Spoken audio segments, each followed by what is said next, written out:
और नए सिलेबस को आप लोगों ने देखा ही है। इसमें प्रारंभिक गणित 8वीं कक्षा तक का इसका कठिनाई स्तर है। 20 सवाल रहेंगे गणित से, सामान्य विज्ञान से 15 सवाल रहेंगे। इसका भी कठिनाई स्तर 8वीं कक्षा तक है। लेकिन मुझे लगता है कि क्लास 10 के भी कुछ सवाल आपको देखने को मिलेंगे। तो क्लास 6, 7, 8 इन 3 क्लासेस को लेकर के साथ ही कॉम्पिटिटिव एग्जामिनेशन में जो प्रश्न पूछे जाते हैं उनको मिलाते हुए एक स्टैंडर्ड क्वेश्चन बनाने का प्रयास मैंने किया है। करंट अफेयर्स के 10 सवाल रहेंगे। 1857 की क्रांति जिसमें बिहार का योगदान मुख्य रूप से, इससे 10 सवाल रहेंगे। भूगोल 10 क्वेश्चन रहेगा भूगोल से, और सामाजिक अध्ययन जिसमें बच जाता है हिस्ट्री एंड पॉलिटिकल साइंस, तो उसे 10 सवाल रहेंगे। इस प्रकार से आपका ये जीएस का सिलेबस है।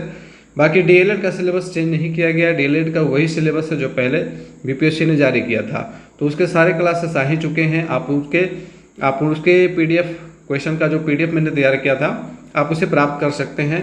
और यदि आप लेना चाहें तो हमारे स्क्रीन पे दिखाए गए व्हाट्सएप नंबर पर मैसेज करें। चलिए, पहला सवाल आ गया है। जब एक ठोस पिंड को पानी में डुबा दिया जाता है तो उसके भार में कमी आ जाती है।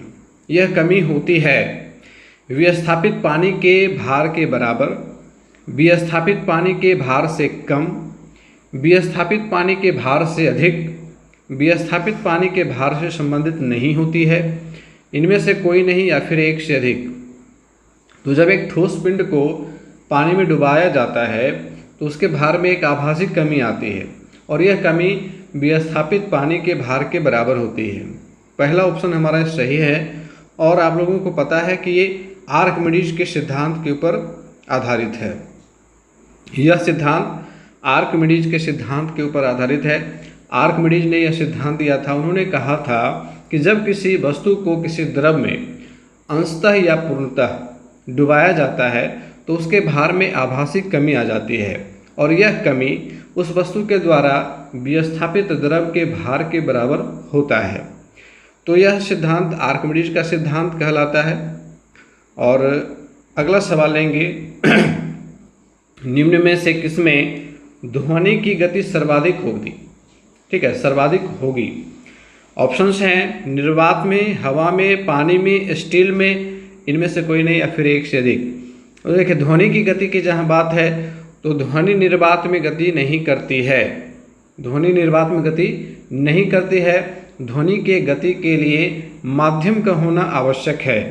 एक सवाल हम लोग ये भी देखते हैं कि 2 अंतरिक्ष यात्री जब अंतरिक्ष में जाते हैं या चांद पे जाते हैं तो वहाँ पे वे एक दूसरे से बोल करके बातचीत नहीं कर सकते हैं। ठीक है, क्योंकि वहाँ पे निर्वात है, वहाँ हवा नहीं है, वायुमंडल नहीं है। इसलिए आवाज़ जो है, ध्वनि जो है वो माध्यम के अनुपलब्धता के कारण गति नहीं कर पाती है। दूसरा ऑप्शन है हवा, पानी, स्टील। तो ध्वनि की गति सर्वाधिक होगी धातु में, और धातु यहाँ पे है स्टील। स्टील में सबसे अधिक ध्वनि की गति होती है।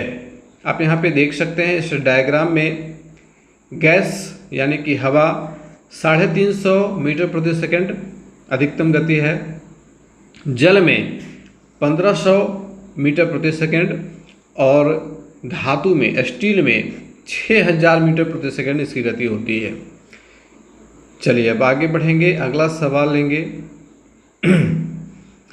प्रकाश ऊर्जा का ऑप्टिकल फाइबर में संचरण निम्नांकित घटना के अनुप्रयोग के द्वारा किया जाता है। ऑप्टिकल फाइबर में पूर्ण आंतरिक परावर्तन, विवर्तन, प्रकीर्णन, अपवर्तन, इनमें से कोई नहीं या फिर एक से अधिक। तो इसका सही आंसर है पूर्ण आंतरिक परावर्तन। पूर्ण आंतरिक परावर्तन ऑप्टिकल फाइबर के अंदर होता है, जिसमें प्रकाश किरणें जो हैं वो बार बार अपवर्तित होती हैं, जिस वजह से ऑप्टिकल फाइबर मुड़ा हुआ भी रहता है तो लगता है कि वह रास्ता बदल करके रास्ता उसका भी मुड़ गया, प्रकाश का भी रास्ता मुड़ गया, मुड़ा हुआ प्रतीत होता है। और इसके पीछे का लॉजिक यही है, पूर्ण आंतरिक परावर्तन। और इसके कुछ बेसिक एक्सपेरिमेंट भी आप करके देख सकते हैं। आप एक बोतल में पानी ले लें और उस बोतल के नीचे छिद्र एक बना लें जिससे कि पानी प्रेशर के साथ निकले, और उसके जस्ट पीछे बैक साइड से एक लेज़र लाइट का प्रकाश आप वहाँ से प्रवाहित करें। तो आप ऐसा देखेंगे कि उस छिद्र से जो पानी निकल रहा है लगेगा कि प्रकाश उसी की दिशा में जा रहा है। तो ऐसा इसीलिए होता है क्योंकि वहाँ पे पूर्ण आंतरिक परावर्तन हो रहा है, और ऑप्टिकल फाइबर में भी यही घटना होती है। अगला सवाल है, तड़ित चालक का आविष्कार किसने किया? तड़ित चालक से संबंधित सवाल है और क्लास 8 के दूसरे चैप्टर से यह सवाल लिया गया है। ऑप्शंस हैं Graham Bell, Lord Lister, Benjamin Franklin, Einstein, इनमें से कोई नहीं या फिर एक से अधिक। तो इसका सही आंसर ऑप्शन नंबर 3 है, बेंजामिन फ्रैंकलिन। ये पहले व्यक्ति थे जिन्होंने ये पता लगाया कि आसमान से जो बिजली गिरती है उसमें विद्युत धारा प्रवाहित होती है, और इसका जो प्रयोग उन्होंने किया था उसके बारे में पूरा वर्णन बुक में दिया हुआ है। आप इस प्रकार से तड़ित चालक को किसी भवन के ऊपर देख सकते हैं। यह नीचे जुड़ा होता है और ऊपर एक बिल्कुल सुचालक की तरह होता है। अगर किसी कारण से, अगर कभी बाय चांस बिजली गिरती है तो वह इस धातु के छड़ से, कंडक्टर से होते हुए धरती के अंदर चली जाएगी और भवन सुरक्षित रह जाएगा। तो ऊंचे बहुमंजिले भवन में तड़ित चालक लगाया जाता है। अगला सवाल है, निम्न में कौन एक खरीफ फसलों का युग्म है? तो खरीफ फसल की जब बात आती है, पिछले क्लास में मैंने रबी फसल के बारे में बताया था, रबी फसल से सवाल एक तैयार किया था और इस बार मैंने खरीफ फसल से सवाल तैयार कर दिया। तो ये काफ़ी इंपॉर्टेंट क्वेश्चन है और ये आ सकता है। तो खरीफ और रबी फसल को आपको याद रखना चाहिए। खरीफ फसल क्या होते हैं? तो जो भी वर्षा के मौसम में फसलें उपजाई जाती हैं वे सब खरीफ फसलें कहलाई जाती हैं। तो यहाँ पे ऑप्शंस देखेंगे कि धान एवं गेहूँ। तो गेहूँ रबी फसल है, गेहूँ सर्दी के मौसम में उगाई जाती है। तो बरसात के मौसम में जो जो उगाई जाती हैं उनको हमको देखना है। दूसरा ऑप्शन गन्ना एवं मक्का, ये ऑप्शन सही है क्योंकि गन्ना और मक्का ये दोनों ही फसल बरसात के सीजन में, वर्षा ऋतु में उगाए जाते हैं। तो यहाँ पे सही ऑप्शन दूसरा है, गन्ना एवं मक्का। तो खरीफ फसलों में प्रमुख हैं धान, मक्का, बाजरा, ज्वार और शुगर केन अर्थात गन्ना। अगला सवाल है, निम्न में से कौन एक वायरस से होने वाली बीमारी है? अब देखिए ये भी काफ़ी इम्पोर्टेंट टॉपिक है, और जो भी मनुष्य में, पेड़ पौधों में होने वाली बीमारियां हैं, पादप रोग, जीव जंतुओं में होने वाले रोग और मनुष्य में होने वाले रोग, ये भी क्लास 8 में दिया हुआ है। तो वहाँ से आपको ध्यान देना है और आप कोशिश करें कि जितने भी तरह के वायरस, जीवाणु, प्रोटोजोआ, फंगस, इन सब से होने वाली बीमारियों की लिस्ट बना करके याद रखें, और ये आ सकता है एग्जाम के अंदर। तो वायरस से होने वाली कौन सी बीमारी है? क्षय रोग अर्थात जो टीबी होता है वो जीवाणु से, टाइफाइड ये भी जीवाणु से, मलेरिया प्रोटोजोआ से, पोलियो वायरस से। पोलियो सही ऑप्शन है, चौथा सही है। अब यहाँ पे देखिए विषाणुओं से होने वाले रोग को याद रखने की एक ट्रिक है, और इस ट्रिक का नाम है रेखा हमें हिट करके पोइचे अर्थात पीछे छोड़ गई। अब इसमें रे फॉर रेबीज, खा फॉर खसरा, ह फॉर हर्पिस, मे फॉर मेनिंजाइटिस, ही फॉर हिपेटाइटिस, ट फॉर ट्रेकोमा, पो फॉर पोलियो, ए फॉर एड्स, चे फॉर चेचक, छो फॉर छोटी माता जिसको छोटे चेचक कहते हैं, ड फॉर डेंगू बुखार, ग फॉर गलसोद और ई फॉर इन्फ्लुएंजा। तो इस प्रकार से इस एक पंक्ति से जितने भी विषाणुओं से होने वाले रोग हैं, वायरस से होने वाली बीमारियां हैं, वो आप याद रख सकते हैं। तो इसको निमोनिक्स कहते हैं। क्या कहते हैं? निमोनिक्स। इसका स्पेलिंग कैसे लिखा जाता है? निमोनिक्स। ये इसका स्पेलिंग रहा MNEMONICS, निमोनिक्स। तो इस तरह के कुछ ट्रिक बना करके आप बड़े बड़े चीज़ों को याद रख सकते हैं। अगला सवाल लेंगे, ईस्ट का उपयोग निम्न में से किसके उत्पादन में होता है? किसके प्रोडक्शन में ईस्ट का यूज किया जाता है? चीनी, एल्कोहल, हाइड्रोक्लोरिक अम्ल, ऑक्सीजन या फिर पांचवा ऑप्शन। तो ईस्ट का उपयोग एल्कोहल के उत्पादन में किया जाता है। एल्कोहल के उत्पादन में ईस्ट का उपयोग होता है और इस प्रक्रिया को किण्वन की प्रक्रिया कहते हैं। क्लास 7 के बुक में इसको दिया गया है। इसमें बताया गया है कि 1 गिलास पानी में 1 चम्मच ईस्ट का पाउडर और 1 चम्मच चीनी के घोल को मिला देना है और मिला करके धूप में कुछ देर के लिए 2-3 घंटे के लिए छोड़ देना है, तो फिर इससे एल्कोहल तैयार होता है। तो ईस्ट का उपयोग एल्कोहल को तैयार करने में किया जाता है। यहाँ पे मेजर यूजेस ऑफ ईस्ट आप देख सकते हैं। ईस्ट का यूज किन किन चीज़ों में होता है, ये ईस्ट का पाउडर यहाँ पे आप देख पा रहे हैं। और इधर आप देखेंगे कि ईस्ट के यूज कहाँ कहाँ होते हैं। तो ईस्ट का यूज बेकरी में होता है। बेकरी अर्थात जो भी बिस्किट्स बनते हैं, ब्रेड बनते हैं, पाव रोटी बनता है, तो उन सब में ईस्ट पाउडर का इस्तेमाल किया जाता है। बियर निर्माण में food east and feed east, wine making शराब निर्माण में, अल्कोहल के निर्माण में, इंडस्ट्रियल अल्कोहल स्पिरिट के निर्माण में, ईस्ट प्रोडक्ट्स इत्यादि के निर्माण में, बायोकेमिकल्स के निर्माण में भी ईस्ट का प्रयोग होता है। तो ये सारे ईस्ट के उपयोग हैं। चलिए अब आगे बढ़ेंगे। निम्न में किसको पीटकर पतली चादरों में परिवर्तित किया जा सकता है? ये भी क्लास 8 के धातु और अधातु चैप्टर से सवाल लिया गया है। ऑप्शंस हैं जिंक, फास्फोरस, सल्फर, ऑक्सीजन, इनमें से कोई नहीं या फिर एक से अधिक।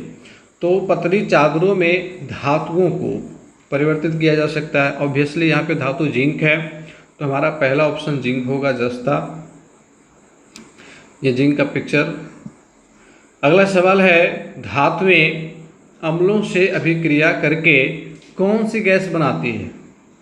धातुएं अम्लों से अभिक्रिया जब करती हैं तो कौन सी गैस बनाती हैं? वो उस टाइम पे हाइड्रोजन गैस बनाती है। कौन सी गैस? हाइड्रोजन। तीसरा ऑप्शन सही है। आप यहाँ पे देखें कि धातु प्लस तनु अम्ल जब अभिक्रिया करती है तो लवण और हाइड्रोजन का निर्माण होता है। ऑप्शंस भी आप देख सकते हैं, एग्जाम्पल देख सकते हैं। सोडियम और हाइड्रोक्लोरिक अम्ल की जब अभिक्रिया कराई जाती है तो सोडियम क्लोराइड और हाइड्रोजन गैस निर्मित होता है।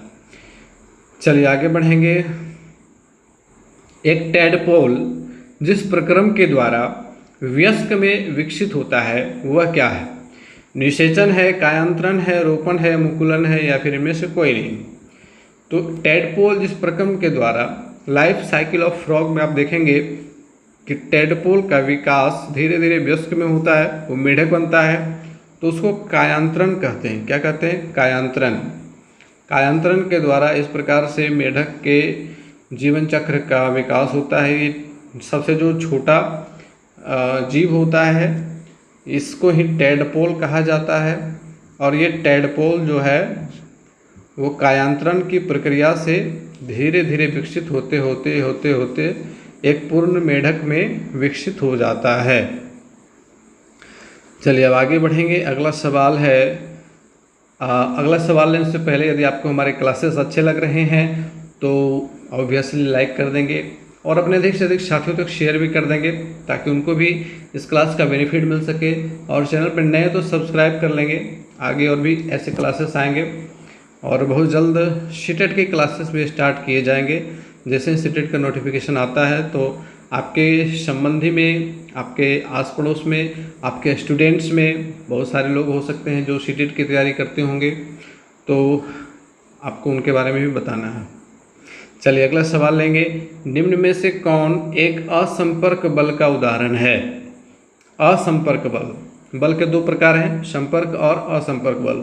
संपर्क बल जब 2 वस्तुओं की सतह आपस में संपर्क करे और तब बल आरोपित हो तो उसको संपर्क बल कहते हैं। जैसे जब हम किसी दरवाजे को पकड़ करके खींचते हैं या धक्का देते हैं, घोड़ा टमटम को खींचता है तो वहाँ पे संपर्क बल का उदाहरण है।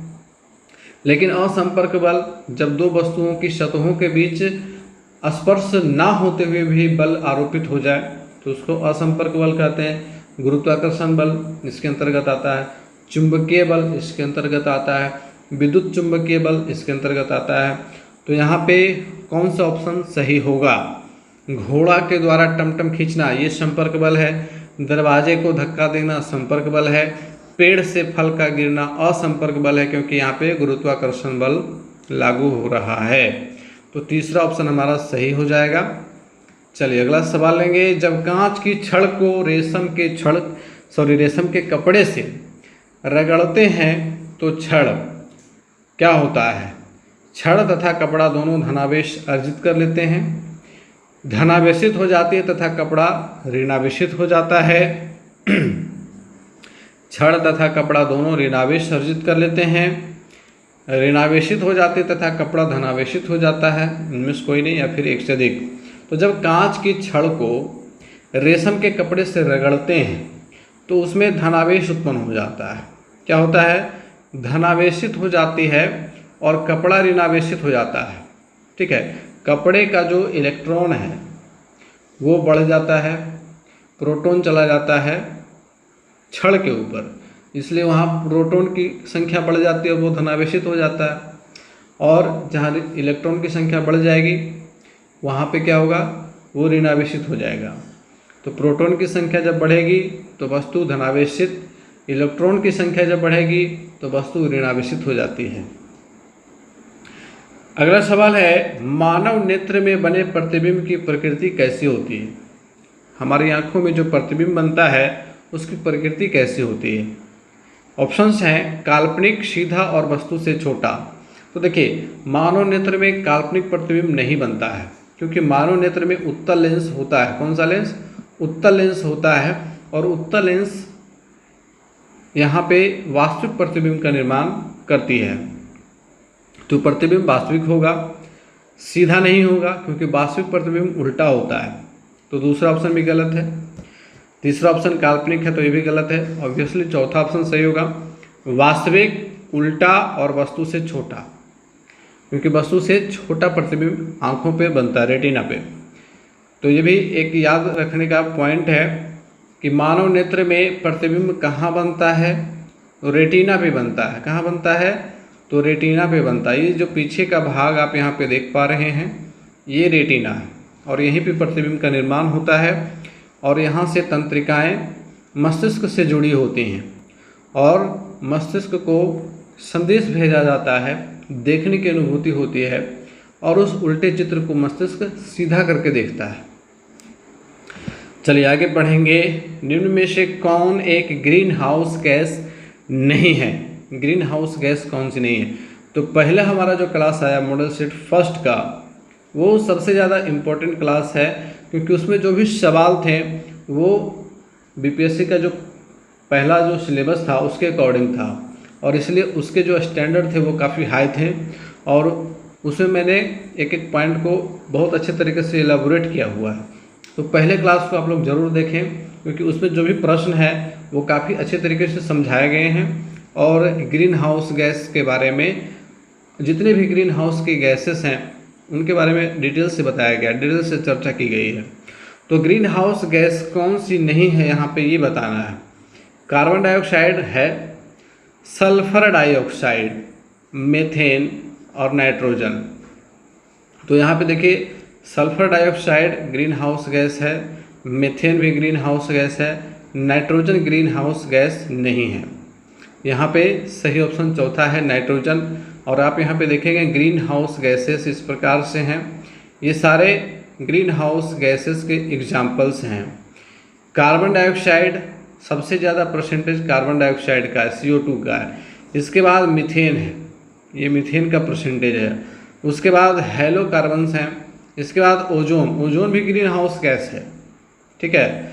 और इसके बाद नाइट्रस ऑक्साइड, और साथ ही साथ जल वाष्प भी ग्रीन हाउस इफेक्ट करता है, वह भी गर्मी बढ़ाता है।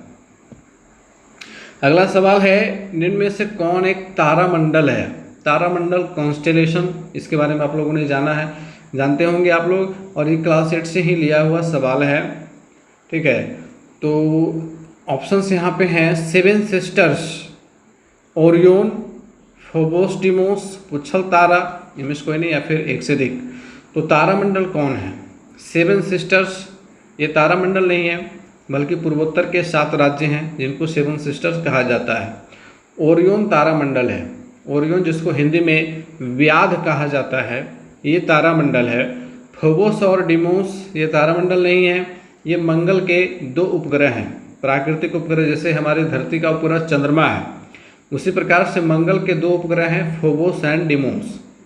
पुच्छल तारा ये कॉन्स्टेलेशन नहीं है, बल्कि एक विशेष प्रकार का तारा है जो 76 वर्षों में एक बार देखा जाता है, और 76 वर्षों में ये एक बार परिक्रमा करता हुआ धरती के निकट से गुजरता है, और इसमें पूंछ जैसी संरचना होती है, इसीलिए इसको पुच्छल तारा कहते हैं।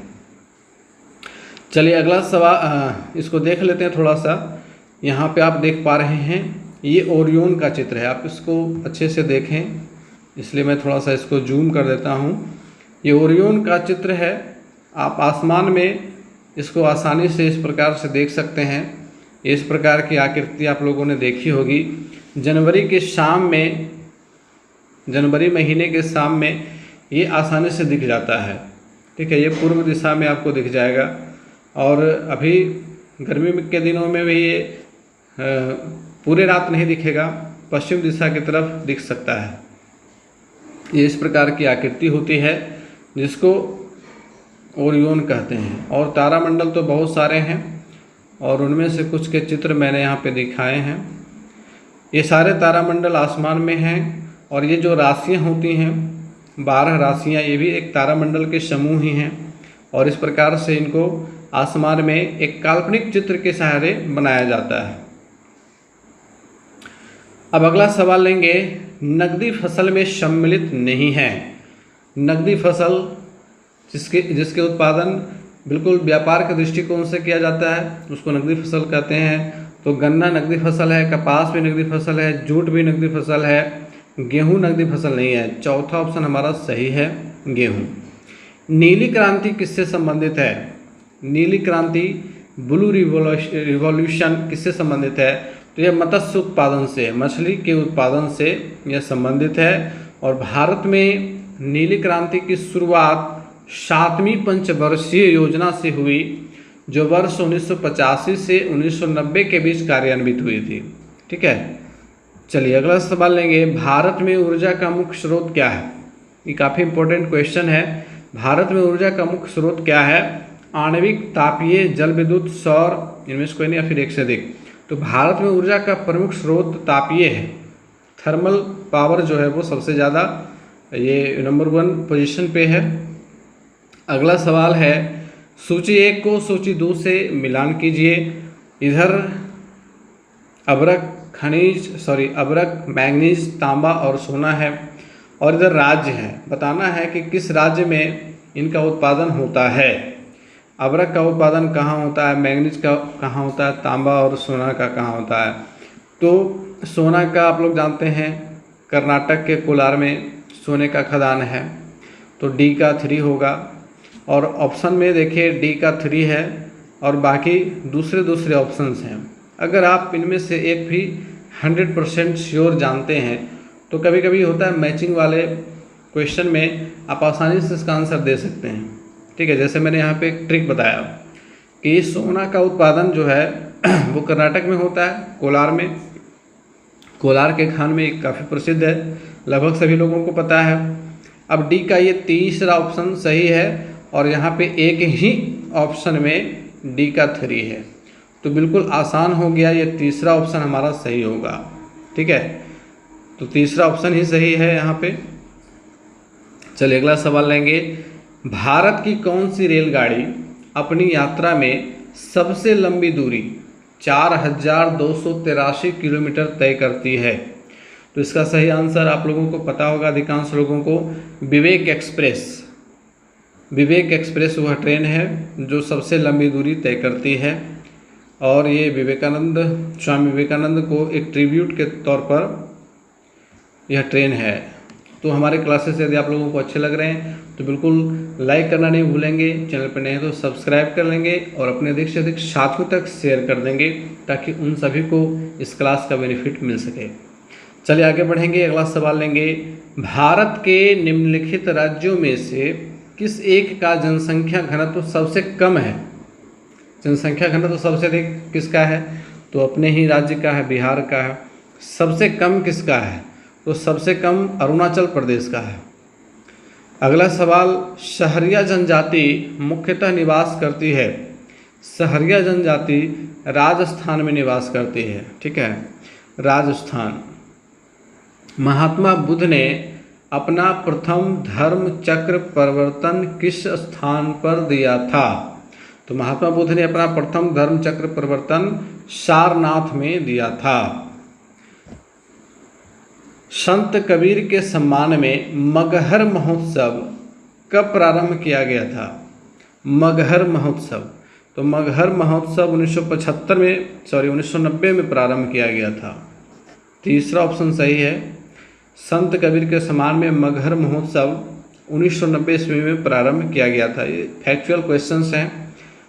चलिए अगला सवाल लेंगे।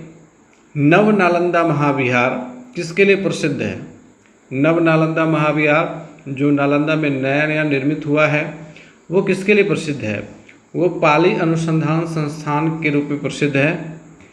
पाली विषय के अनुसंधान का वो संस्थान अभी है। ये आप देख पा रहे हैं, नव नालंदा महाविहार का ये चित्र है। अगला सवाल है, 1857 की क्रांति के समय ब्रिटेन का प्रधानमंत्री कौन था?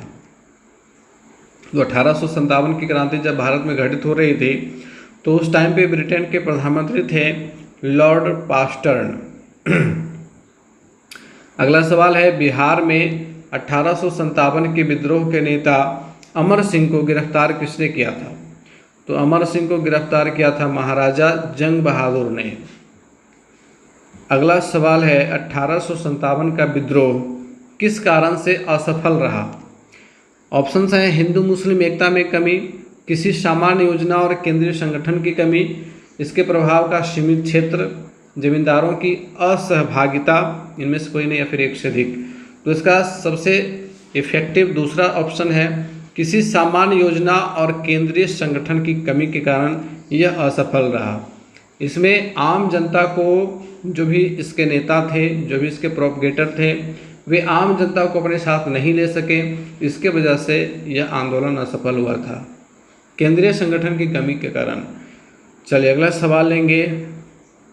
1857 की क्रांति के संदर्भ में किसने कहा, ब्रिटिश शासन को उखाड़ फेंकने के लिए भारतीय जनता की क्रांति? ये कथन कार्ल मार्क्स का है, कार्ल मार्क्स। चलिए अगला सवाल लेंगे। 1857 के विद्रोह के बाद ब्रिटिश सरकार ने सिपाहियों का चयन किन प्रांतों से किया? तो ब्रिटिश सरकार ने 1857 के विद्रोह के बाद गोरखा, सिख एवं पंजाबी उत्तर प्रांत से सिपाहियों का चयन किया था। तो हमारे क्लासेस आपको पसंद आ रहे हैं तो लाइक कर देंगे, चैनल पर नए हैं तो सब्सक्राइब कर लेंगे और अपने अधिक से अधिक साथियों तक क्लास को शेयर अवश्य करेंगे। अगला सवाल लेते हैं। संविधान सभा का चुनाव निम्न में से किस आधार पर हुआ था? तो संविधान सभा का चुनाव वर्गीय मताधिकार के आधार पर हुआ था, वर्गीय मताधिकार के आधार पर हुआ था। अगला प्रश्न है, भारतीय संविधान को संविधान सभा द्वारा कब अंगीकृत किया गया था? कब अंगीकृत किया गया था? 26 जनवरी 1950, 26 नवंबर 1949, 15 अगस्त 1947 को या फिर 2 अक्टूबर 1949 ईस्वी को? तो भारतीय संविधान को संविधान सभा द्वारा 26 नवंबर 1949 ईस्वी को अंगीकृत किया गया था। अगला सवाल है, भारतीय राजनीतिक व्यवस्था में इनमें से कौन सर्वोच्च है? सर्वोच्च न्यायालय, संविधान, संसद, धर्म, इनमें से कोई नहीं या फिर एक से अधिक? तो भारतीय राजनीतिक व्यवस्था में सबसे ऊपर स्थान संविधान का, दूसरा ऑप्शन सही है। अगला सवाल है, भारतीय नागरिकों के मौलिक अधिकारों का वर्णन संविधान के किन अनुच्छेद के अंतर्गत आता है? अनुच्छेद 12 से 35, 13 से 36, 15 से 39 या फिर 16 से 40 तक? तो इसका सही ऑप्शन आप लोगों में से बहुत सारे लोगों को पता होगा, पहला ऑप्शन सही है कि संविधान के अनुच्छेद 12 से 35 तक जितने भी मौलिक अधिकार हैं उनका वर्णन किया गया है। भारत में कार्यपालिका का अध्यक्ष कौन होता है? कार्यपालिका का अध्यक्ष कौन होता है ना। कार्यपालिका, न्यायपालिका और विधायिका, ये 3 स्तंभ हैं। इनमें से कार्यपालिका का अध्यक्ष कौन है, तो कार्यपालिका का अध्यक्ष राष्ट्रपति है। अगला सवाल लेते हैं, किस देश में दोहरी नागरिकता का सिद्धांत स्वीकार किया गया है। ऑप्शन है भारत, कनाडा, ऑस्ट्रेलिया और संयुक्त राज्य अमेरिका। तो सही ऑप्शन संयुक्त राज्य अमेरिका है। अमेरिका के अंदर दोहरी नागरिकता का सिद्धांत स्वीकृत है। अगला प्रश्न है, राज्यसभा के सदस्य चुने जाते हैं 4 वर्ष के लिए, 5 वर्ष के लिए, 6 वर्ष के लिए, आजीवन या फिर इनमें से कोई नहीं। तो इसका सही ऑप्शन तीसरा है, 6 वर्ष के लिए राज्यसभा के सदस्य चुने जाते हैं। लोकसभा में राज्यवार सीटों का आवंटन 1971 की जनगणना पर आधारित है। यह निर्धारण किस वर्ष तक यथावत रहेगा। तो इसका सही ऑप्शन है ऑप्शन नंबर 2, 2026 तक यह निर्धारण इसी प्रकार से रहेगा। 2026 में जाकर के फिर इसका बदलाव होगा, इसमें जो है बदलाव होंगे। अगला प्रश्न है, इसका निर्णय कौन करता है कि कोई विधेयक वित्त विधेयक है या फिर नहीं है। तो वित्त विधेयक है या फिर नहीं है, इसका निर्धारण लोकसभा के स्पीकर करते हैं। पहला ऑप्शन हमारा सही है यहाँ पे, लोकसभा के स्पीकर। अगला सवाल है, भारत सरकार को कानूनी विषयों पर सलाह कौन देता है। तो भारत सरकार को कानूनी विषयों पर सलाह देता है अटॉर्नी जनरल, जिसको महान्यायवादी कहते हैं, महान्यायवादी। और राज्य सरकार को कानूनी विषयों पर सलाह देता है एडवोकेट जनरल। ठीक है, याद रखेंगे इस चीज़ को। अगला प्रश्न लेंगे, भारत के किस राज्य की विधानसभा की सीटों की संख्या सर्वाधिक है, सबसे ज़्यादा है। तो पश्चिम बंगाल में विधानसभा की सीटों की संख्या सबसे अधिक है। पंचायती राज विषय है समवर्ती सूची में, केंद्र की सूची में, राज्य की सूची में, विशेषाधिकार की सूची में, या फिर 5वां ऑप्शन। तो पंचायती राज्य की सूची का विषय है। चलिए अगला सवाल लेंगे, वैश्वीकरण का अर्थ क्या है। ग्लोबलाइजेशन, इसका अर्थ क्या है। अर्थव्यवस्था का एकीकरण, वित्तीय बाजार का एकीकरण, घरेलू अर्थव्यवस्था का वैश्विक अर्थव्यवस्था के साथ एकीकरण, या फिर अर्थव्यवस्था के विभिन्न खंडों का एकीकरण। इसका सही ऑप्शन 3 है, घरेलू अर्थव्यवस्था का वैश्विक अर्थव्यवस्था के साथ एकीकरण, ये वैश्वीकरण कहलाता है। अगला सवाल लेंगे, मानव विकास की अवधारणा निम्न में से किसके द्वारा दी गई है। तो मानव विकास की अवधारणा महबूब उल हक के द्वारा दी गई है। भारत की राष्ट्रीय आय का प्रमुख स्रोत क्या है। कृषि क्षेत्र, सेवा क्षेत्र, उद्योग क्षेत्र, व्यापार क्षेत्र, या फिर इनमें से कोई नहीं। तो भारत की राष्ट्रीय आय का प्रमुख स्रोत सेवा क्षेत्र है, दूसरा ऑप्शन सही है यहाँ पे। भारत का राष्ट्रीय जलमार्ग 1 और राष्ट्रीय जलमार्ग 2 निम्न में से किस देश के जलमार्ग के साथ जोड़ा गया, ऐड किया गया है। तो यहाँ पे सही ऑप्शन है बांग्लादेश, दूसरा ऑप्शन हमारा यहाँ सही है। बांग्लादेश के जलमार्ग के साथ राष्ट्रीय जलमार्ग 1 और राष्ट्रीय जलमार्ग 2 को ऐड किया गया, जोड़ा गया है। इसके बाद अगला सवाल है 22 मार्च 2022 को बिहार राज्य में 110वां स्थापना दिवस बिहार दिवस के रूप में मनाया गया था। बिहार राज्य किस वर्ष बंगाल प्रांत से अलग होकर के स्वतंत्र राज्य के रूप में स्थापित हुआ था, ये सवाल है। तो इसका सही आंसर क्या है आपको ये बताना है। अब देखिए, अगर आपको एग्जैक्ट नहीं पता है तो आप यहाँ से भी इसको निकाल सकते हैं। 2022 और 110वां स्थापना दिवस मनाया गया 2022 में, तो एग्जैक्ट आप बिल्कुल निकाल सकते हैं। 2022 में 110 माइनस कर दीजिए, आपके सामने आंसर आ जाएगा 1912 ईस्वी। तो 1912 ईस्वी में बिहार बंगाल से अलग हुआ था। अगला प्रश्न है, मार्च 22 में समुद्री सुरक्षा के लिए कोलंबो सिक्योरिटी कॉन्क्लेव आयोजित किया गया। इस कॉन्क्लेव में श्रीलंका, भारत और मालदीव के बाद एक और चौथा देश शामिल हुआ था। आपको बताना है कि इनमें से कौन सा वह चौथा देश है जो इस कॉन्क्लेव में शामिल हुआ था। ऑप्शंस आपके हैं मॉरिशस, म्यांमार, बांग्लादेश, इंडोनेशिया, या फिर 5वां ऑप्शन। तो इसका सही आंसर है मॉरिशस। मॉरिशस वह चौथा देश है जो इस कॉन्क्लेव में शामिल हुआ था। अगला सवाल लेंगे, राष्ट्रमंडल खेल 2022। राष्ट्रमंडल खेल 2022 अभी हाल ही में समाप्त हुए हैं, तो आपको बताना है कि इसमें भारत को कुल कितने स्वर्ण पदक प्राप्त हुए हैं। तो ऑप्शंस हैं 61, 56, 26, 22, इनमें से कोई नहीं या फिर एक से अधिक। तो देखिए, राष्ट्रमंडल खेल 2022 जो संपन्न हुआ ब्रिटेन के बर्मिंघम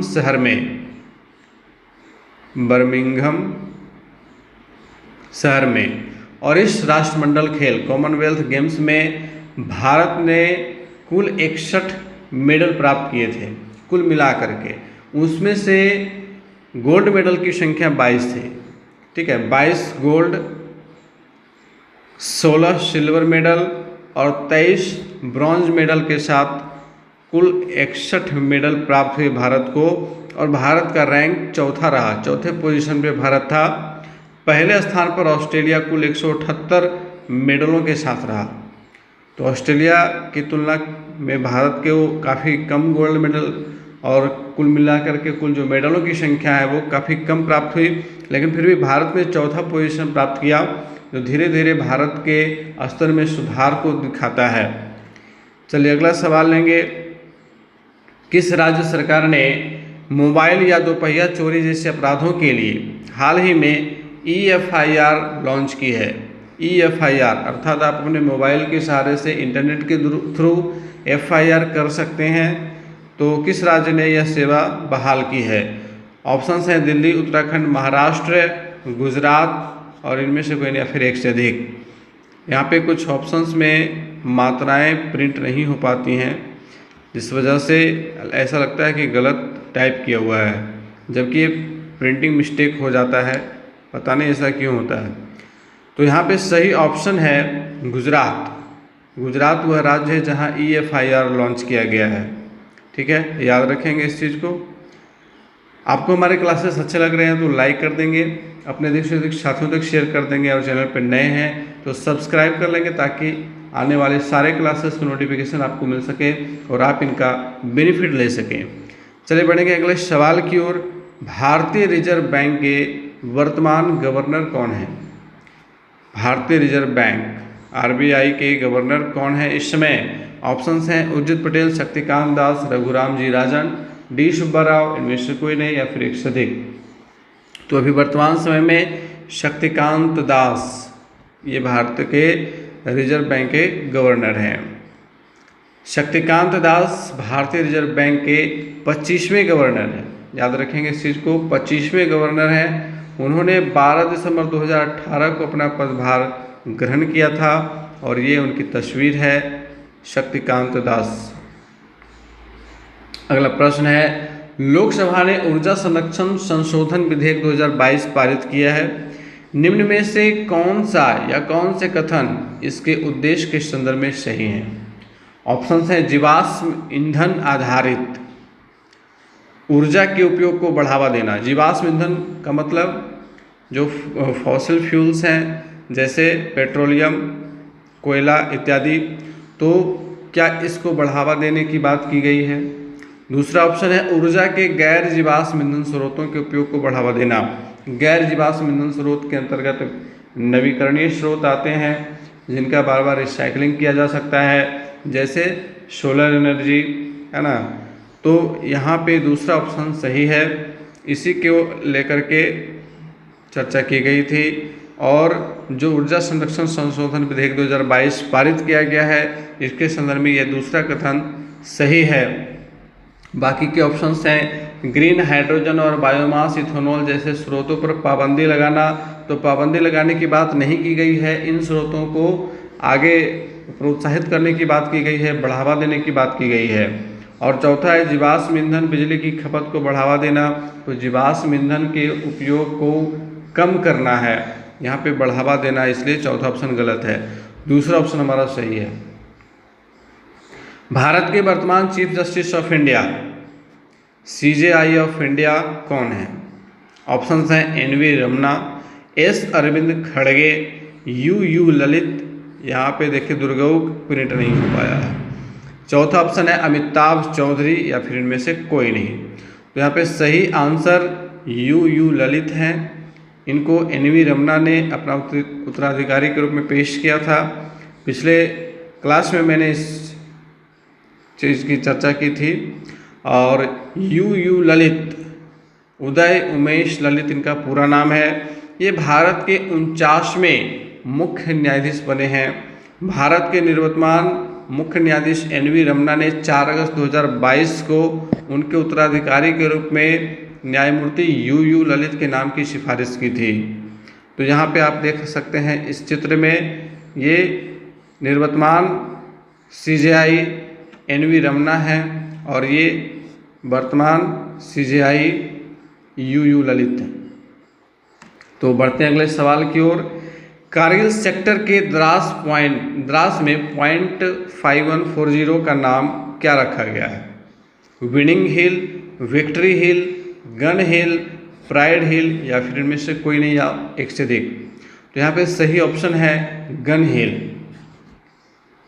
कारगिल सेक्टर के द्रास में पॉइंट 5140 का नाम बदल करके गन हिल रखा गया है। और ऐसा इसलिए किया गया है, द्रास में पॉइंट 5140 कारगिल सेक्टर का नाम बदल करके 30 जुलाई 2022 को, 30 जुलाई 2022 बिल्कुल करेंट है, भारतीय सशस्त्र बलों की जीत के उपलक्ष्य में गन हिल के रूप में बदल दिया गया। और 1999 के कारगिल युद्ध के दौरान ऑपरेशन विजय में गनर्स के सर्वोच्च बलिदान को श्रद्धांजलि दी गई। तो इस चीज़ को याद रखेंगे, गन हिल के नाम से इसको चेंज किया गया है। मिस इंडिया वर्ल्ड 2022 का खिताब किसने प्राप्त किया? मिस इंडिया वर्ल्ड 2022 का खिताब कर्नाटक की शीनी शेट्टी को प्राप्त हुआ है। कर्नाटक की शीनी शेट्टी, आप यहाँ पे देख पाते हैं, कर्नाटक की शीनी शेट्टी जिन्होंने मिस इंडिया वर्ल्ड 2020 का खिताब प्राप्त किया है। अगला प्रश्न है, अब मैथ्स का सेक्शन आ चुका है और अब यहाँ से 75 क्वेश्चंस तक मैथमेटिक्स के सवाल रहेंगे। और इस बार प्रयास किया गया है कि क्लास 6, 7, 8 इन तीनों के स्टैंडर्ड से सवाल तैयार किए गए हैं। पहला सवाल आपके सामने है 0.3 × 0.3, इसका गुणनफल क्या होगा? काफ़ी इजी सा सवाल है। तो इसका सही आंसर तो देखते के साथ पता चल गया होगा, 0.09। इसको सॉल्व कैसे करना है? तो बिल्कुल आसान है। 0.3 दोनों को आप दशमलव हटा दें, 3 × 9, 9/100 हो गया। जब इसको आप वापस दशमलव में कन्वर्ट करेंगे तो 0.9 हो जाएगा। अगला प्रश्न है, दशमलव पद्धति में 7 अंकों की कुल कितनी संख्याएं होंगी? 7 अंकों की कुल कितनी संख्याएं होंगी? इस तरह का जब सवाल आएगा कि कुल कितनी संख्याएं होंगी, तो जितने अंक दिए हुए रहेंगे उनमें क्या करना है कि सबसे बड़ी संख्या, जैसे कि 7 अंकों की है तो 7 अंकों की सबसे बड़ी संख्या 7 बार 9 लिखेंगे। इसमें से 6 बार 9, 6 अंकों की सबसे बड़ी संख्या घटा देंगे। तो इसके बाद जो आंसर आएगा वही हमारा आंसर होगा। तो ये तीसरा ऑप्शन सही है, 9 के ऊपर 6 जीरो। चलिए अगला सवाल लेंगे, किसी समबाहु त्रिभुज का क्षेत्रफल 400√3 वर्ग मीटर है, 400√3 वर्ग मीटर है। तो इसका परिमाप क्या होगा? तो आपको इस सवाल को इस प्रकार से बनाना है, समबाहु त्रिभुज का क्षेत्रफल का सूत्र लिखेंगे, √3/4 इंटू भुजा स्क्वायर, भुजा को ये मान लेते हैं, इक्वल टू 400√3। ठीक है। अब जब हम a को इधर रखेंगे, a स्क्वायर को, और बाकी सब को उधर भेज देंगे, तो यहाँ पे 400√3 इंटू 4 हो जाएगा और ये √3 यहाँ बटे में आ जाएगा। √3 कट जाएगा, 400 × 4 1600 हो जाएगा। ये स्क्वायर है, इसका स्क्वायर जब इधर आएगा तो √1600 हो जाएगा। इसका मान आ जाएगा 40 आ जाएगा। अब ये 40 भुजा आ गया। अब हमको निकालना है परिमाप। तो किसी भी त्रिभुज का परिमाप उसकी भुजाओं का योग होती है। तो समबाहु त्रिभुज है, समबाहु त्रिभुज की एक भुजा 40 है, तो तीनों भुजा 40 40 40 हो जाएगी, और तीनों को जब जोड़ेंगे तो 120 मीटर आ जाएगा। तो यहाँ पे हमारा पहला ऑप्शन सही है, 120 मीटर। अगला प्रश्न लेंगे, एक आयताकार मैदान की एक भुजा 4 मीटर। एक आयताकार मैदान है, इसकी एक भुजा 4 मीटर है, तो हम इसको इधर 4 मान लेते हैं। और कहता है कि एक विकर्ण की लंबाई 5 है। ठीक है, एक विकर्ण की लंबाई कितनी है? तो 5 है। तो एक भुजा 4 है, तो दूसरी इसके सामने वाली भुजा भी 4 होगी। ठीक है, और ये विकर्ण 5 है। तो मैदान का क्षेत्रफल क्या होगा? आयत के क्षेत्रफल का सूत्र होता है लंबाई गुणे चौड़ाई। हमारे पास लंबाई पता है, ठीक है, लंबाई पता है ये तो, और एक विकर्ण भी पता है। तो हमें क्या निकालना है? चौड़ाई। अगर हम चौड़ाई निकाल लेते हैं तो आसानी से हम बना लेंगे इस सवाल को। तो चौड़ाई निकालने के लिए क्या करेंगे, यहाँ पे आप देखेंगे कि एक त्रिभुज बन रहा है, समकोण त्रिभुज। कैसा त्रिभुज? समकोण त्रिभुज। और समकोण त्रिभुज में ये आधार हो गया, ये विकर्ण हो गया, और ये लंब हो गया, है ना। तो लंब के लिए क्या करेंगे? अंडर रूट कर्ण स्क्वायर माइनस आधार स्क्वायर, ये फॉर्मूला होता है। तो उसके आधार पे क्या करेंगे, हम कैलकुलेट करेंगे। 5 का स्क्वायर घटाओ 4 का स्क्वायर, तो 5 बचे 25, 25 में से 16 घट जाएगा 9, 9 का वर्गमूल निकालेंगे तो आ जाएगा 3। यानी कि इस आयत की चौड़ाई 3 है। आयत की चौड़ाई कितनी है? 3 मीटर है। तो जब लंबाई 4 मीटर और चौड़ाई 3 मीटर है, तो उसका क्षेत्रफल ऑब्वियसली 4 तिया 12 मीटर। तो इस प्रकार से हमें इस प्रकार के सवालों को बनाना है। 12 वर्ग मीटर हमारा सही आंसर हो जाएगा। अगला सवाल है, यदि एक समचतुर्भुज का क्षेत्रफल, यहाँ पे की नहीं होगा, एक समचतुर्भुज का क्षेत्रफल 15 वर्ग सेंटीमीटर तथा उसके एक विकर्ण की लंबाई 5 सेंटीमीटर हो, तो दूसरे विकर्ण की लंबाई क्या होगी? तो समचतुर्भुज का क्षेत्रफल का सूत्र क्या होता है? 1/2 into d1 into d2। d1 से तात्पर्य है, d से तात्पर्य है विकर्ण, डायगोनल। तो यहाँ पे इसकी वैल्यू है 15 वर्ग सेंटीमीटर। ठीक है, 15 स्क्वायर सेंटीमीटर। अब यहाँ पे इसको कैलकुलेट करेंगे, और यहाँ पे एक विकर्ण की लंबाई दी हुई है, तो यहाँ पे 5 हम इसका मान रखेंगे। अब यहाँ पे d2 का मान किस प्रकार से निकालेंगे? 15 इंटू 2/5। ठीक है, ये 2 इधर बटे में है तो इधर जाएगा, गुना में हो जाएगा, और 5 यहाँ पे गुना में है तो इधर आ जाएगा, तो बटे में हो जाएगा। 5 तिया 15 कट गया, 3 दूना 6, यानी कि 6 सेंटीमीटर दूसरे विकर्ण की लंबाई होगी। तीसरा ऑप्शन हमारा यहाँ पे सही हो जाएगा। तो हमारे क्लासेस आपको पसंद आ रहे हैं तो लाइक कर देंगे, अपने अधिक से अधिक साथियों तक शेयर कर देंगे, और चैनल पर नए तो सब्सक्राइब कर लेंगे। आगे बढ़ते हैं। अगला सवाल है हमारा, एक घन का संपूर्ण पृष्ठ क्षेत्रफल 726 वर्ग मीटर है, तो इसका आयतन क्या होगा? तो देखिए, घन का संपूर्ण पृष्ठ क्षेत्रफल क्या होता है? 6 गुने भुजा स्क्वायर, 6 गुने भुजा स्क्वायर बराबर 726, है ना। तो भुजा का मान क्या भुजा स्क्वायर बराबर 726/6।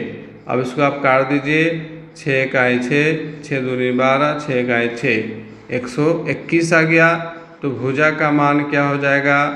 अंडर रूट 121 अर्थात 11 का वर्ग जो है वो 121 होता है। तो 11 क्या आ गया? इसका एक भुजा आ गया। अब इसका आयतन निकालना है, तो घन का आयतन बराबर भुजा क्यू।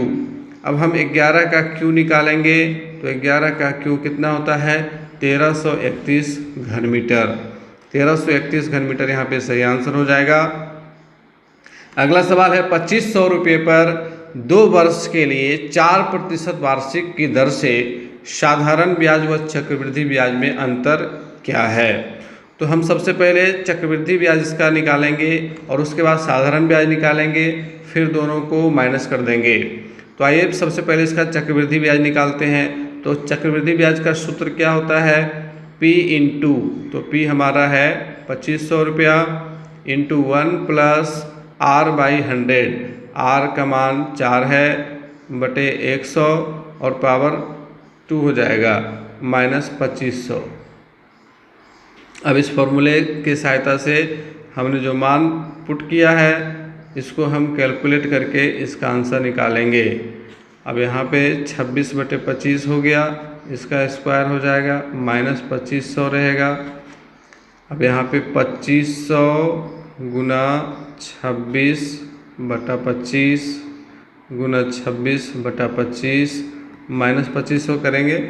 अब इसको काट देते हैं। 25 100 बार में कट गया, 25 चौके 100 4 बार में कट गया। अब यहाँ 26 गुने 26 और गुना 4, इसकी वैल्यू कितना आ जाएगी? तो ये हमें करना होगा। 26 गुना 26 676 होता है, 676 गुना 4। तो इसको जब कैलकुलेट करेंगे 6 चौक 24 का 4, बाकी 2 7 चौक 28 28 2 30, बाकी 3 6 चौक 24 24 और 3 2704 आ गया। अब इसमें से हमें 2500 रुपया घटाना है ताकि हमारा चक्रवृद्धि ब्याज आ जाए। तो यहाँ पे 204 रुपये चक्रवृद्धि ब्याज है, इसको याद रखेंगे। 204 रुपये हमारा चक्रवृद्धि ब्याज है, इसको हम इधर लिख लेते हैं 204 रुपये चक्रवृद्धि ब्याज। अब हमें साधारण ब्याज निकालना है। तो साधारण ब्याज के लिए सूत्र क्या होता है? मूलधन गुना समय गुना दर बटा 100। इसको जल्दी से कैलकुलेट करेंगे। 25 गुना 50, 50 चौके 200। तो यहाँ पे चक्रवृद्धि ब्याज 204 रुपये है, साधारण ब्याज 200 रुपये है। तो दोनों के बीच अंतर क्या है? 4 रुपये। चौथा ऑप्शन हमारा सही हो जाएगा 4 रुपये। अगला प्रश्न है, एक घड़ी विक्रेता अंकित मूल्य पर 5% बट्टा देता है। यदि वह 7% बट्टा दे तो पहले से उसे 15 रुपये कम लाभ होगा। तो घड़ी का अंकित मूल्य क्या है? तो हम मान लेंगे कि घड़ी का अंकित मूल्य 100 रुपया है, ठीक है। अब जब 100 रुपये पर उसने 5% का बट्टा दिया तो घड़ी का विक्रय मूल्य क्या हो गया? तो 100 रुपया उसका अंकित मूल्य है और 5% बट्टा मिला, ठीक है। तो x माइनस x का 5%, तो x माइनस x इंटू 5/100, 20/100 यानी कि 20x माइनस x 19x/20। ये उसका क्या हो गया? 5% बट्टा पर विक्रय मूल्य हुआ। अब यहाँ पे है कि 7% जब बट्टा देगा तो पहले से उसे 15 रुपये कम लाभ होगा। अब 7% बट्टा देने पर क्या हो जाएगा इसका मूल्य? तो x माइनस x का 7% निकाल लीजिए। x माइनस x का 7%, तो 7/100 कटेगा नहीं। अब यहाँ 100x में से 7x घट जाएगा तो कितना हो जाएगा? 93x, 93x/100, ठीक है। 93x/100 ये 7% बट्टा देने पर विक्रय मूल्य। अब यहाँ कहता है कि पहले से उसे 15 रुपये कम लाभ हुआ, यानी कि ये जो है इससे 15 रुपये ज़्यादा है। तो 19x/20 यहाँ पे इस प्रकार से लिखेंगे 19x/20 घटाओ 93x/100 बराबर 15। अब जब हम इसको कैलकुलेट करेंगे तो x की वैल्यू आ जानी चाहिए 100, 20/100 19/5 95, 95 घटाओ 93 बराबर 15, यानी कि 2x = 1500। तो x = 750, यानी कि 750 रुपया उस घड़ी का अंकित मूल्य है। इस प्रकार से हमने कैलकुलेट कर लिया। चौथा ऑप्शन हमारा सही है। अगले प्रश्न की ओर बढ़ेंगे। एक व्यापारी ने एक घोड़े व एक गाय में से प्रत्येक को 12,000 रुपये में बेचा। घोड़े को भी 12,000 में बेचा और गाय को भी 12,000 में बेचा। यदि घोड़े पर 20% का लाभ व गाय पर 20% की हानि हुई तो पूरे प्रकरण में उसे क्या मिला? तो देखिए, घोड़े को 12,000 रुपये में बेचा, 20% का लाभ हुआ, ठीक है। तो घोड़े का क्रय मूल्य ज्ञात करेंगे। तो घोड़े का क्रय मूल्य क्या हो जाएगा? क्रय मूल्य का सूत्र क्या होता है? विक्रय मूल्य बटा 1 प्लस लाभ प्रतिशत, ठीक है, 20/2500। अब यहाँ पे 12,000 गुने 5/6, 6 दूनी 12, 2,000 गुने 5 यानी कि 10,000 रुपये। 10,000 रुपये घोड़े का क्रय मूल्य है। तो घोड़े का क्रय मूल्य इधर लिख लेंगे 10,000 रुपये, ठीक है, 10,000। अब इसके बाद गाय का क्रय मूल्य निकालेंगे। तो गाय के क्रय मूल्य के लिए क्या है? 20% हानि है। विक्रय मूल्य तो वही है लेकिन हानि है। तो सूत्र क्या है इसका? विक्रय मूल्य बटा 1 माइनस हानि प्रतिशत। तो हानि 20/2500 कट जाएगा। यहाँ पे 12,000 गुना 5/4, तो 4 तिया 12,000 है ना, 3,000 आ जाएगा। 3×5 15,000। 15,000 रुपया गाय का क्या है? क्रय मूल्य है। तो गाय का क्रय मूल्य 15,000 रुपया था, ठीक है। अब इसको उसने बेचा 12,000 रुपये में, तो इस पे इसको 3,000 रुपये का लॉस गया, ठीक है। और घोड़े का क्रय मूल्य था 10,000 रुपया, इसको उसने बेचा 12,000 रुपये में, ठीक है। यानी कि 2,000 रुपये का लाभ यहाँ पे इसको प्राप्त हुआ और इधर 3,000 रुपये की हानि हो गई। तो कुल मिलाकर के उससे को क्या मिला? 1,000 रुपये का नुकसान हुआ उसे। तो यहाँ पे 1,000 रुपये की हानि, दूसरा ऑप्शन सही है। यदि किसी विद्यालय में 70% विद्यार्थी लड़के हैं तथा लड़कियों की संख्या 504 है तो लड़कों की संख्या क्या होगी? देखिए, 70% विद्यार्थी लड़के हैं, ठीक है, तो बाकी के 30% लड़की हैं, ठीक है। माना कि कुल विद्यार्थी x हैं, कुल विद्यार्थी x हैं, तो x का 30%, x का 30% बराबर 504, ठीक है। लड़कियों की संख्या 504 है और 70% विद्यार्थी लड़के यानी कि 30% लड़की की संख्या है। तो x का 30% इक्वल टू 504। अब इसको जब हम कैलकुलेट करेंगे तो x की वैल्यू हमारी आ जाएगी। तो कैसे आ जाएगी? x का 30% बराबर 504, तो x गुना 30/100 बराबर 504, यानी कि x इक्वल टू 504 इंटू 10/3, ठीक है। यहाँ 0 0 काट देंगे, 10/3 हो जाएगा। 3 से आप काट दीजिए 504 को, 3 इकाई 3, बच जाएगा 2 0, 3 छक 18, 3 8 24, 168 गुने 10, 1680, यानी कि कुल विद्यार्थियों की संख्या है 1680। इसमें से लड़कियां हैं 504, तो लड़कों की संख्या बताइए। 10 में से 4 घट गया 6, यहाँ पे बच गया 7, यहाँ पे बच गया 1, 1176। पहला ऑप्शन हमारा सही है।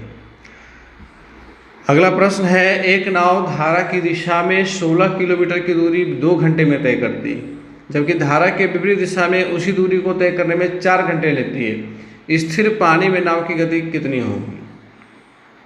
तो यहाँ पे देखिए, दूरी दिया हुआ है 16 किलोमीटर, ठीक है, दूरी 16 किलोमीटर, समय 2 घंटा। तो चाल क्या होगी? पहले हम लोग चाल निकाल लेते हैं। चाल बराबर दूरी बटा समय, तो 16/2, 8 घंटा, सॉरी 8 किलोमीटर प्रति घंटा, ये चाल हो गई। धारा की दिशा में नाव और धारा दोनों की चाल यहाँ पे सम्मिलित है। जब विपरीत दिशा में आता है तो विपरीत दिशा में आने पर 4 घंटे लग रहे हैं, 16/4 तो 4 किलोमीटर प्रति घंटा। ठीक है, अब हमें मानना होगा, याद रखेंगे 8 किलोमीटर प्रति घंटा और 4 किलोमीटर प्रति घंटा। माना कि नाव की चाल x किलोमीटर प्रति घंटा है और धारा की चाल y किलोमीटर प्रति घंटा है। ठीक है, तो जब दोनों को हम ऐड करते हैं तो हमारा जो आया था 8 किलोमीटर प्रति घंटा, है ना। धारा की दिशा में नाव भी चल रही है और धारा भी चल रही है, तो दूरी तय हो रही है 8 घंटे, 2 घंटे में दूरी तय हो रही है, यानी कि दोनों का जो ऐड करके चाल आ रहा है वो 8 किलोमीटर प्रति घंटा आ रहा है। तो x + y बराबर 8।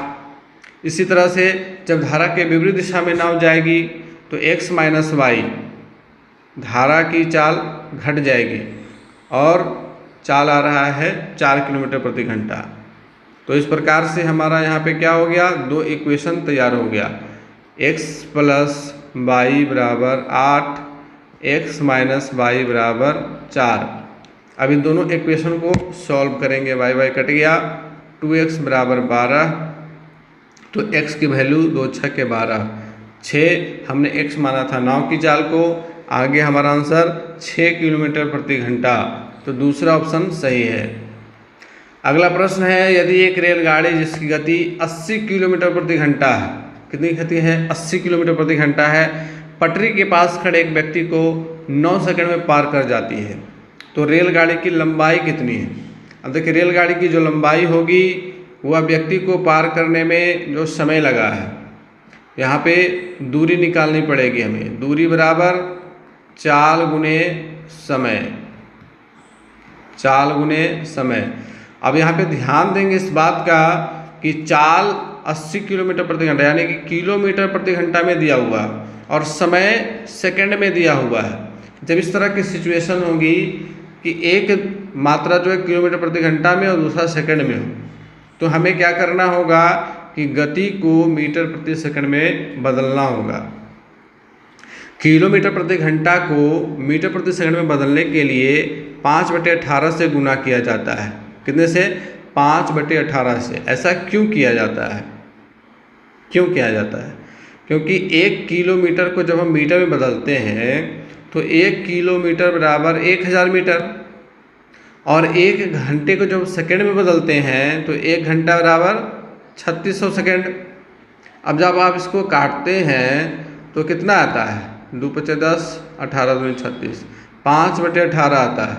इसीलिए ये ट्रिक अपनाया गया है कि किलोमीटर प्रति घंटा को मीटर प्रति सेकंड में बदलने के लिए 5/18 से गुना करना है। ठीक है, अब हमारा यहाँ पे दूरी बराबर क्या सूत्र है, चाल गुने समय। तो चाल हमारे पास है 80 किलोमीटर प्रति घंटा, इसको हम मीटर प्रति सेकंड में बदलने के लिए 5/18 से गुना कर देंगे, ये कुल मिलाकर के हमारा चाल है। अब इसको समय से गुना कर दीजिए तो दूरी आ जाएगी, 9 दूना 18, 40 दूनी 80, 40 × 5 = 200, यानी कि 200 मीटर लंबी वह ट्रेन थी। चलिए दूसरा ऑप्शन सही है हमारा। अगला प्रश्न लेंगे, 21 मजदूर किसी दीवार को 25 दिनों में बना सकते हैं, तो 14 मजदूर और लगा दिए जाएं तो वे पूर्ण कार्य को कितने दिनों में समाप्त करेंगे। देखिए 21 मजदूर किसी दीवार को 25 दिनों में बना सकते हैं, तो एक मजदूर उसी दीवार को कितने दिनों में बनाएंगे, 21 × 25 दिनों में, और 14 मजदूर और लगा दिए गए, तो 21 और 14 कितना हो गया, 35। तो 35 मजदूर के लिए काम कितने दिनों में समाप्त हो जाएगा, 5 × 5 = 25, 5 × 7 = 35, 7 या 21, 3 × 5 = 15, 15 दिन में काम खत्म।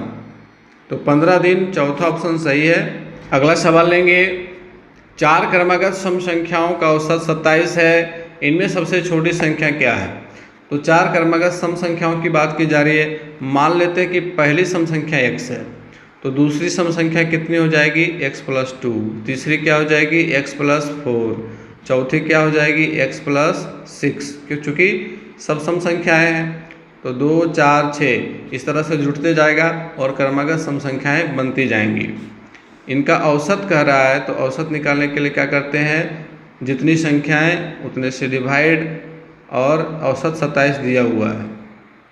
अब हम क्या करेंगे, इसको calculate, x plus x plus x plus x, यानी कि टोटल 4x हमारे पास है, और 2 4 6 6 12, 4x प्लस 12 और बाई 4 हो जाएगा इक्वल टू 27। तो 4x plus 12 by 4 equal to 27। इस इक्वेशन को जब हम सॉल्व करेंगे तो हमारे पास क्या जाएगा, 27 चौक का टोटल से 108 घटाओ 12, तो x की वैल्यू क्या हो जाएगी, 108 में से 12 कट जाएगा 96 बटा 4, 24 चौक 96, यानी कि 24 हमारा आंसर है। दूसरे ऑप्शन में आंसर दिया हुआ है। मोनू के पास कुछ मुर्गियां और गायें हैं, कुछ मुर्गी हैं कुछ गायें हैं। यदि सिरों की संख्या 48 और पैरों की संख्या 140 हो तो मुर्गियों की संख्या क्या है। अब देखिए, मुर्गियों की संख्या क्या है निकालनी है, और मुर्गियों की संख्या मान लेते x है, और गायों की संख्या 22 है। ठीक है, अब हम क्या करेंगे कि एक मुर्गी के कितने पैर होते हैं, ऑब्वियसली 2 पैर होते हैं, और एक गाय को 4 पैर होते हैं। तो यहाँ पे इक्वेशन हमें बनाना है, सिरों की संख्या 48 है, सिर तो सबको एक ही होगा, तो x प्लस वाई अगर करते हैं तो 48। अब पैरों की संख्या 140 है, यानी 2x plus 4y equal to 140। अब यहाँ पे 2 कॉमन हो जाएगा, तो x plus 2y equal to 70। ये दूसरा इक्वेशन हो गया। अब हमें कैलकुलेट करना है, x plus Y equal to 48, x plus 2y equal to 70, minus minus minus x cut गया, माइनस वाई इक्वल टू 70 में से 48 घटेगा, कितना बचेगा, 48 दू 50, 20 70, माइनस 22, यानी कि y की वैल्यू आ गई 22। तो यहाँ पे गाय की संख्या 22 है, तो मुर्गियों की संख्या कितनी हो जाएगी, x इक्वल टू 48 माइनस 22। तो 48 में से 22 घटा दीजिए, बिल्कुल आ गया हमारा आंसर 26। ठीक है, तो यहाँ पे x हमने माना था किसको, x हमने माना था मुर्गियों को, और y हमने माना था गायों को। तो दोनों की संख्या हमारे पास है। सवाल कह रहा है मुर्गियों की संख्या बताइए, तो हमें केवल मुर्गियों की संख्या बतानी है। मुर्गी की संख्या x की वैल्यू कितनी है, 26, तो यहाँ पे 26 हमारा सही आंसर, चौथा। अगला प्रश्न है, एक आयत की लंबाई और चौड़ाई का अनुपात 3:2 का है और उसकी परिमिति 30 मीटर है, तो आयत का क्षेत्रफल क्या है। मान लिया कि अनुपात में x शामिल है, तो यहाँ पे 3x और 2x ये लंबाई चौड़ाई हो जाएगी। अब कहता है परिमाप, तो आयत का परिमाप क्या होता है, 2 गुने लंबाई जोड़ चौड़ाई बराबर 30 मीटर, यानी कि 2 इंटू 5x इक्वल टू 30। तो x इक्वल टू कितना, 5 दूनी 10, कट जाएगा 3। x की वैल्यू 3 आ गई, तो 3 तिया 9 ये लंबाई, और 3 दूनी 6 ये चौड़ाई। ठीक है, 9 लंबाई और 6 चौड़ाई, और इनका गुणनफल होगा आयत का क्षेत्रफल, तो 9 छक 54 वर्ग मीटर। तीसरा ऑप्शन सही। अगला प्रश्न है, एक वर्गाकार खेत में घास लगाने का खर्च 15 रुपये प्रति वर्ग मीटर की दर से एक कितना है, 18,37,500 रुपया। इस खेत के चारों ओर तार लगाने का खर्च 60 रुपये प्रति मीटर की दर से कितना होगा। तो सबसे पहले हमें निकालना होगा वर्गाकार खेत का क्षेत्रफल। क्षेत्रफल निकल जाएगा तो इसकी एक भुजा निकालेंगे और इसकी एक भुजा निकल जाएगा तो इसका परिमाप निकालेंगे और परिमाप निकल जाएगा तो 60 रुपये से गुना कर देंगे, तब हमारा आंसर आएगा। तो ये पैटर्न है इस सवाल को बनाने का।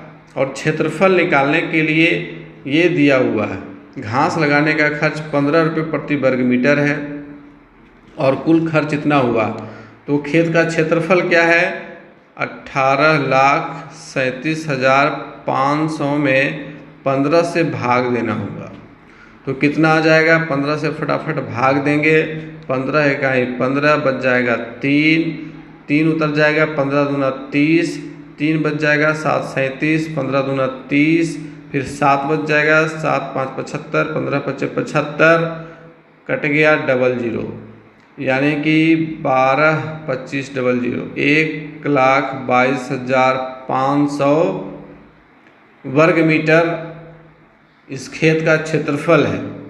अब 1,22,500 वर्ग मीटर खेत का क्षेत्रफल है तो इसकी एक भुजा क्या है, 1225 का वर्गमूल आप निकालिए। 1225 का वर्गमूल कितना होगा, 1225 फटाफट वर्गमूल निकाल लेंगे तो 3 तिया 9 बच जाएगा 3, 25 उतर जाएगा। अब यहाँ पर देखिए 5 बार में लगता है, 5 पचे 25, 6 पचे 30, बिल्कुल लग गया, यानी कि 35 का वर्गमूल 1225 होता है। डबल जीरो का एक जीरो बैठा देंगे 350, यानी कि इसकी एक भुजा 350 मीटर है। कितनी है, 350 मीटर है। मैं बिल्कुल बेसिक तरीके से बना रहा हूँ, जैसे कि किसी भी सवाल को बच्चे हल करते हैं, बिल्कुल उस तरह से बना रहा हूँ ताकि बिल्कुल बेसिक चीज़ें समझ में आ जाए और इसको कभी आप भूल नहीं सकें कि किस प्रकार से बनाया जाता है। पैटर्न को समझते चलेंगे और बनाते चलेंगे, समय बहुत ज़्यादा खपत नहीं होता यदि आप लगातार प्रैक्टिस कर लेते हैं तो अब यहाँ पे देखेंगे कि इस खेत का क्षेत्रफल से हमने भुजा निकाल लिया 350 मीटर, तो इसका परिमाप निकालने के लिए हमें 4 से गुना करना होगा। तो जब हम 350 को 4 से गुना करेंगे तो 35 गुने 4 कितना होगा, 140 हो जाएगा। तो 1400 आ जाएगा इसका परिमाप। अब 1400 आ गया परिमाप और 60 रुपये से इसको गुना करना है, चूँकि 60 रुपये प्रति मीटर की दर से तार लगाने का खर्च हो रहा है। तो 60 रुपये से जब हम गुना करेंगे तो गुना करके कितना आएगा, तो 14 छक 84, कितना आया 84, और 3 जीरो आप बैठा दीजिए तो 84,000 रुपये हमारा आंसर हो जाएगा। तो इस प्रकार से बिल्कुल आसानी से कैलकुलेशन किया जा सकता है, किसी भी ट्रिक की आवश्यकता नहीं होगी। पहला ऑप्शन सही है। अगला सवाल लेंगे। एक थैले में 6 सफ़ेद है, 11 लाल है और 7 पीले रंग की गेंदें हैं। कुल मिलाकर के कितनी गेंदें हैं, 11 6 17 17 7 24 गेंदें टोटल हैं। उस थैले में से एक पीली गेंद निकालने की प्रायिकता क्या होगी। तो पीली गेंदें हैं 7 और कुल गेंदें हैं 24, तो 7/24 इसकी प्रायिकता हो जाएगी। तीसरा ऑप्शन हमारा सही है। अगला प्रश्न लेंगे। किसी परीक्षा में उत्तीर्ण होने के लिए एक परीक्षार्थी को पूर्णांक के 33% अंक प्राप्त करने हैं। उसे 225 अंक मिले जो कि 33% से 6 अंक कम थे। अब बताइए कि परीक्षा में पूर्णांक क्या था। तो माना कि परीक्षा का पूर्णांक x है, x है, x का 33% कितना है, 231 है। कितना है, 231। कैसे 231 है, 225 अंक उसको मिला जो कि 33% से 6 कम थे, तो 33% की वैल्यू कितनी होगी, 225 प्लस 6 यानी कि 231। अब जब हम इसको कैलकुलेट करेंगे तो हमारा x का मान निकल करके आ जाएगा। x गुने 33/100 बराबर 231। तो x की वैल्यू क्या हो जाएगी, 231 गुना 100 बटा 33। 33 से 231 में भाग दीजिए तो कितने बार में आ जाएगा ये, 33 से 7 बार में दे के देखते हैं। 33 गुना 7, 7 या 21, 7 या 21 2 23, ठीक, 7 बार में ये कट गया। 7 गुने 100 700, यानी कि परीक्षा का पूर्णांक है 700। चौथा ऑप्शन हमारा यहाँ पे सही है। आइए अब आखिरी सवाल की ओर बढ़ेंगे। 75वां सवाल आ गया। एक त्रिभुजाकार खेत का क्षेत्रफल 600 वर्ग मीटर है और ऊंचाई 60 मीटर है, तो उस खेत का आधार क्या है? तो त्रिभुज का क्षेत्रफल का सूत्र क्या होता है? 1/2 इंटू आधार गुने ऊंचाई बराबर 600 दिया हुआ है। अब देखिए 1/2 गुने आधार निकालना है, तो आधार को रहने दीजिए, गुना 60 बराबर 600, है ना। अब जब हम आधार को इधर रखेंगे और बाकी सबको उधर भेज देंगे, तो 600 गुना 2/60, 60 दहे 600, 10 दूना 20, आधार 20 मीटर है। तो पहला ऑप्शन यहाँ पे सही हमारा। तो आज के इस क्लास में हमने चौथे मॉडल सेट को कंप्लीट कर लिया है। हमारा क्लास आपको पसंद आया हो तो लाइक कर दें, और यदि आपको कुछ कहना है, कुछ कमेंट करना है, तो बिल्कुल स्वागत है आपका। आप कमेंट के द्वारा हमें आगे सुझाव दे सकते हैं। कुछ त्रुटि हुई है तो उसे भी शुद्ध कर सकते हैं, और चैनल पर नए तो सब्सक्राइब कर लेंगे, अपने अधिक से अधिक साथियों तक शेयर कर देंगे। मिलते हैं फिर से अगले क्लास में एक नए मॉडल सेट के साथ। तब तक के लिए गुड बाय, टेक केयर।